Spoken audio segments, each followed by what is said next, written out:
With no way to extinguish the blaze, concern grows that tank cars filled with liquid petroleum gas could erupt into BLEVEs. Firefighters pull back and police evacuate a 1-mile area surrounding the fire. But a TV news crew chooses to stay behind, just a half-mile from the flames. The fire is making a sound like a jet liner taking off. Something apparently blew up just a couple of minutes ago and started this big roar of flames and the sound of a jet liner. What the news crew doesn't know is that the noise they're hearing is the warning of an impending BLEVE.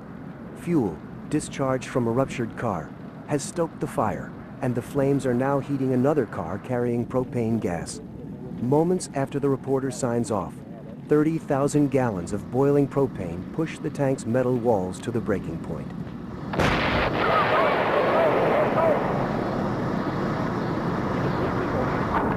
Okay, get the tape on. You'll leave it up, for Christ's sake.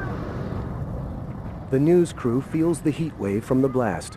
BLEVEs from liquid petroleum gases like propane are much hotter than those from other fuels, making them extremely dangerous.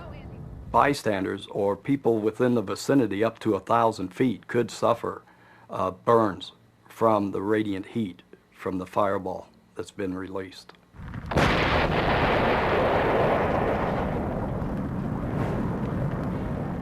Liquid petroleum gas BLEVEs also have tremendous force, which can turn exploding tanks into airborne missiles. The 6-ton tank car in this blast rockets nearly 3/4 of a mile into a field.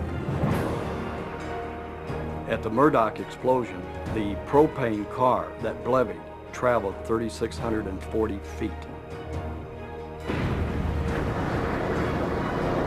We need to go, Andy. Let's get in the car and go. Shocked by the power of the blast, the news crew retreats 2.5 miles from the derailment. As night falls, the flames finally make their way to a nearby tank car filled with highly flammable isobutane.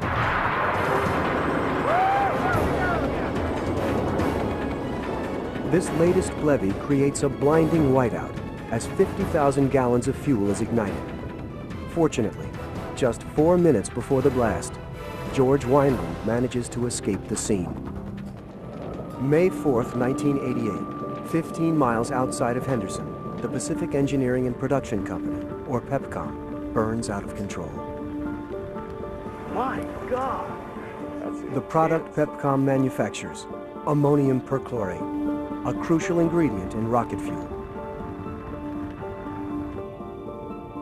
Television engineer Dennis Todd videotapes the blaze from nearby Black Mountain.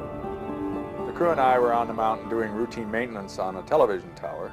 Looking at it, the brilliance of the fire was something like I'd never seen before. Rodney McCarroll also watches the growing inferno from a neighboring building. My plant was about 1,200 yards from where PEPCOM was at. We could see people that were scrambling and fire hoses breaking out, and we saw that they were trying to fight this fire. Inside the factory, PEPCOM employee Roy Westerfield conveys the magnitude of the emergency in a call to 911. Fire department? Emergency. We need the fire department. All you can get here immediately. What's the problem? Oh, we got everything's on fire. Close to 1,000 rescuers respond to the call, including Larry Sullivan. I knew what was in there. I know they store a lot of fuel there. And in fact, this day, there was approximately, from what I hear, 9 million pounds of this stuff stored there in plastic drums. Before Sullivan and the other firefighters can make their way to PEPCOM, the chemicals, exposed to intense heat, finally reach the point of combustion. Oh! Ooh, that's going to be loud. The magnitude of that sound when it reached us was still extremely large for something that had traveled over a mile. Oh, God. You can't tell me people got out of that. Oh, no. There's got to be hundreds. But the destruction has just begun. Minutes later, 2 smaller explosions rip through the desert. Oh, there's another one. Well, they had all that fuel stored out. And another one. You could see people actually literally running through the desert. trying to just get away from Pepcon. 4 minutes after the initial blast, the fourth and largest explosion erupts from the factory.